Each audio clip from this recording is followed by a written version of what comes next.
We are back and we're doing some Nissan things this week. We got the roll cage for this Nissan Z. I think I mentioned it before in one of the other videos. He's taken it out and he went road racing in it, and he said he liked the power and the acceleration and the braking and all the cool things he's done to this car are working out really well for him, except for one thing. And since I've done a couple different reviews on the turbo kits, especially the Turbonetics style kit on this car, a couple laps in, like 4 or 5 laps in, the car's starting to get super hot on a stock radiator setup. So if you're planning on track racing with a Turbonetics kit, you probably are gonna have to upgrade some coolant stuff or find a way to get some air in there. I've got to help him try to solve the overheating issue and install this roll cage. Yeah, so that's what we're gonna do.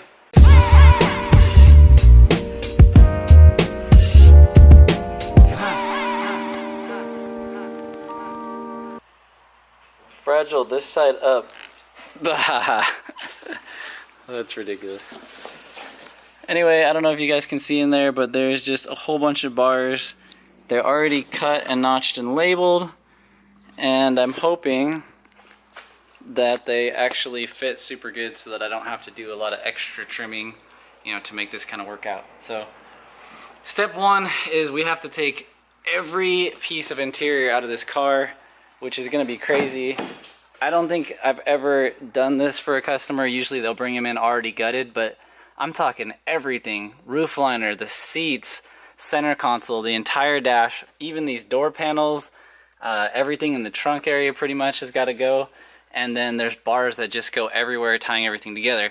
There's a few things that I'm not really sure what we're going to do with, like the gauge cluster stuff has to be kind of remounted so we can, you know, continue to use it, even though most of the dash won't be intact. So we really have some interesting stuff going on here. I'm not too concerned. It's just a lot of stuff to take apart. So pretty much ready to get going on that right now. Crucial step number 2. Oh yeah.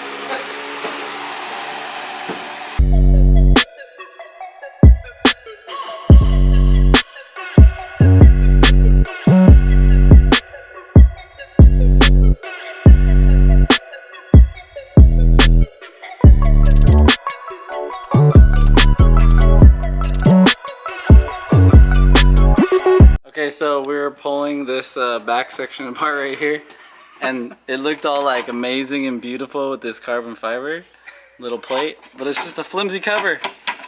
It's just a nice cover. And then underneath is like, it's all broken. Horrible. But these are pretty cool. You guys ever seen these? From BC, the coilovers have like a little adjuster that just, you can kind of mount so you can adjust your shocks without getting, you know, like a wrench out. Just that screw set up, you just... Yeah, just twist them right from the top. Well, if you take a set screw and pop those right off. Yeah. Nice! I believe the set screw is so you can lock it down in a certain spot, but basically just twist, like soft or hard, it says. Yeah, we're pulling this panel off right now, and we found this bag, and I was all concerned, like, oh no, what's in this tied up baggie? And we realized that somebody had just rolled it up and stuck it under the panel to stop it from rattling. But for a minute there, I thought we were on like an episode of like CSI of like, oh, look what we found. No, nothing sinister, just a bag. Okay, we're about 2.5 hours in, and we're doing pretty good. We got like most of this back stuff out. We're finding all kinds of things in here, like this little Bose amplifier or sub-type unit thing, and there's just crazy stuff. Like this is crazy. But we're getting everything kind of pulled. We're gonna pull the rest of this plastic, then the carpet will come out, and then we gotta kind of take inventory of where the cage goes and figure out what else has to come out. But I mean, I think pretty much everything's got to go. So we're kind of just working our way around at this point. I think all this has to go, headliner. Okay, keep cracking. Okay, I think we pretty much got most of what we need to get out. I think we might have to take a little more of the dash apart, but I won't know till I lay out the roll cage pieces. But check out the incredible mess that we made. It's ridiculous. Like, I bet you did not know how many little plastic pieces go in a car, but I'm just gonna take you a walk around this car real quick and show you. Check this out. Okay, we got the seats, carpet, just like crap loads of plastic parts. We got more metal parts, all kinds of tools, like half of his dash, another part of his dash, and then a whole nother pile over there of random stuff. And the car currently looks like this right now. Pretty much empty. There is a concerning amount of this like tar crap all over. So depending on where the floor plates go, those might be an area of concern for putting this roll cage in. So there's like, the weird thing too is this floor is super uneven. You wouldn't know until you took everything out, but like this is like 6 or 8 inches down. The floor you would think is just flat, but there's tons of sound deadening and weird like padding and huge chunks of like foam, like huge foam things. I don't really know.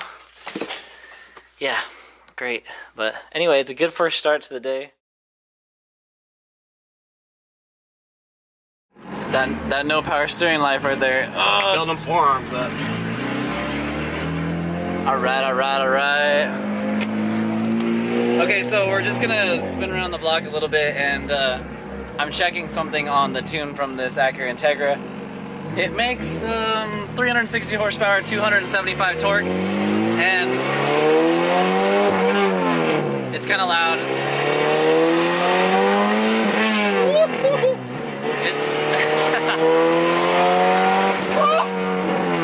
This shit is boost? Damn. I'm letting him have a good experience in the first time being in a really good boosted, you know, Honda. This one's pretty good. If you guys don't know what like 300 torque feels like, it's enough. It's enough for a street tire that you're pretty much spinning all the time. I definitely enjoy 500 or 600, but 300 torque's a lot. Need that LSD though. Shit pulls hard. It does kind of need an LSD. Anyway, we're getting Yari used to this since he's gonna go boost pretty soon. You know, Honda boost. he's felt the Nissan Z boost, and this is kind of a whole nother animal just because these cars are so much lighter. Yes. So And torquier. torquier, yeah. I think you need like 600 or more to kind of feel similar in a Z to what this would feel like at 3, just because of the weight difference. These are pretty fun.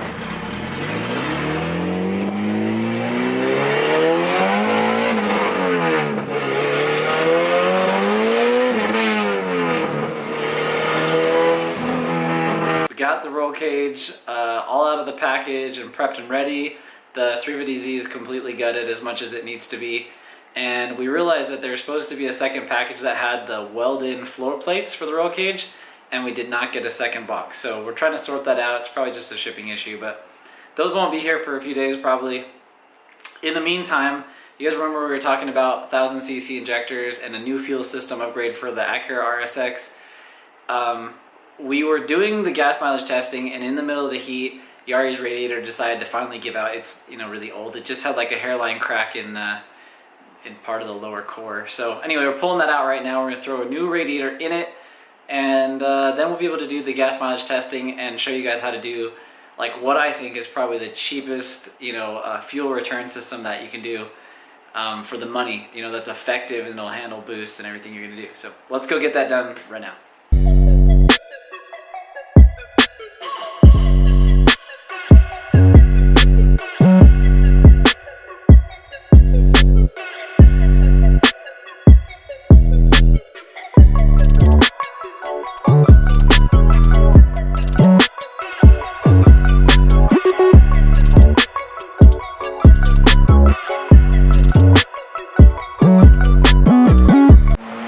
Guys, we're back and we finally ran the RSX out of gas, so we're gonna fill it up right now.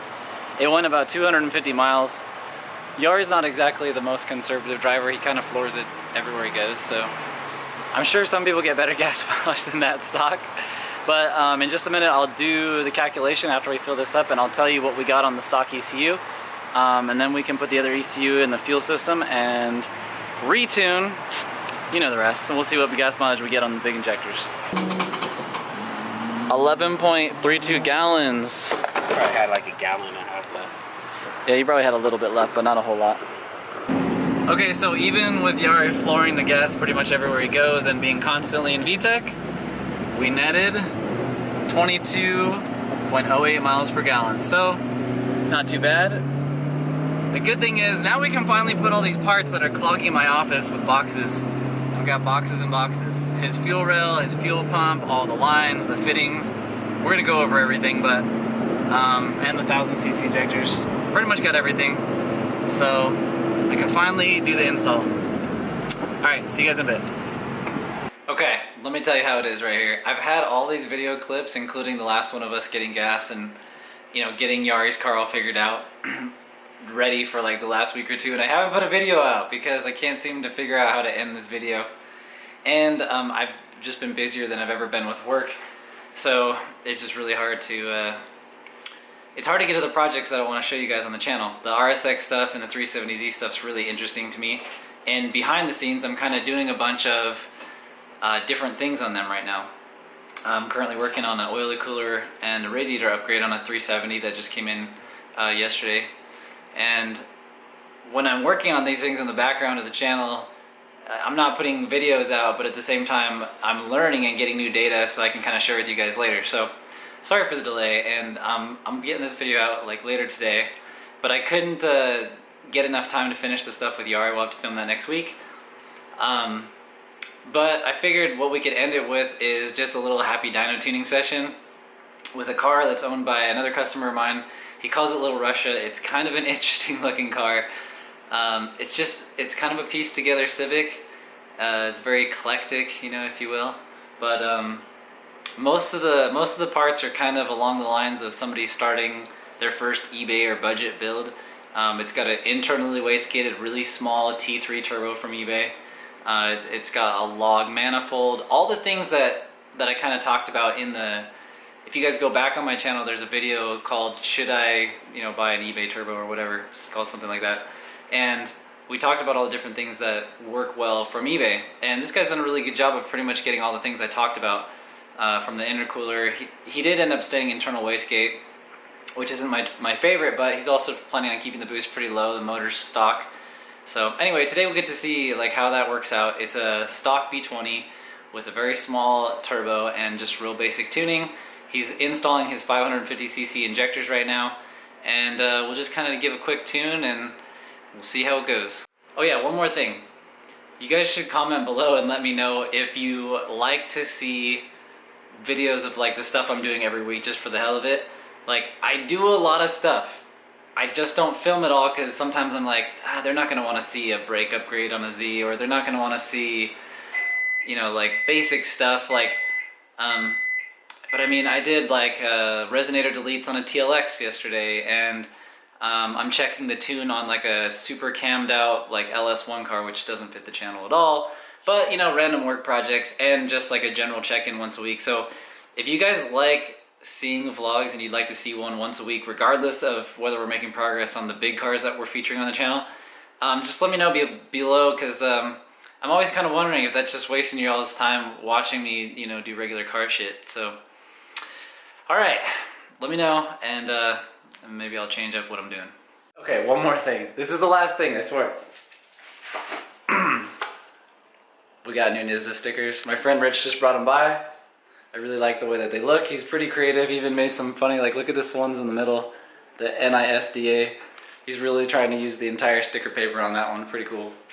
So anybody who bought a battery tray, I'm gonna send some extra stickers so you guys can have a few, but those are shipping out tomorrow. So by the time you see this video, I'll probably be like already the next day shipping out the battery trays. Thanks to everybody that bought one. It's actually the first time that this channel will actually make you know, any like money, which is cool because you know, if nothing else, it'll pay me back for this expensive camera that I film on. This channel has mostly just been like a hobby, so I don't know, I hope this product ends up good for you guys. You can move your battery and everything comes out good. But anyway, thanks for purchasing those, and they're shipping out by the time you see this video. So alright, on to the dyno.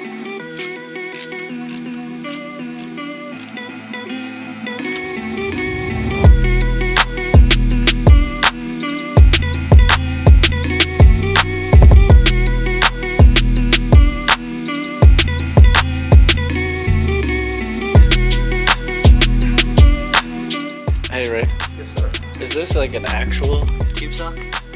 Yeah, actually, for my cheap people out there like me, when we need to divert any type of heat from our plastic containers. Just wrap a sock around it, Wrap it's okay. a sock around it, you're good. That's good. You're good.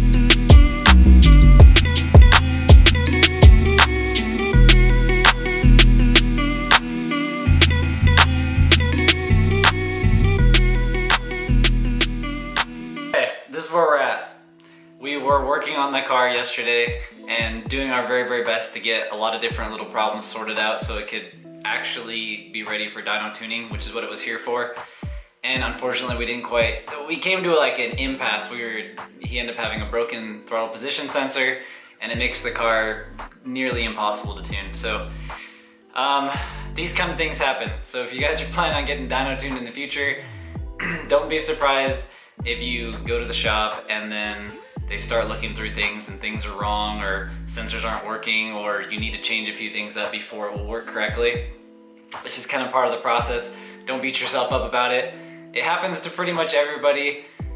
I build cars for a living and I've built hundreds of them and all different kinds of ones, and every once in a while, even when I'm doing an entire build and I have full control over it, I'll get onto the dyno and realize, you know, that's just not enough fuel pressure. Or I'll just realize like, hey, this factory sensor is just out of calibration or range. We should use a faster acting sensor so it compensates better.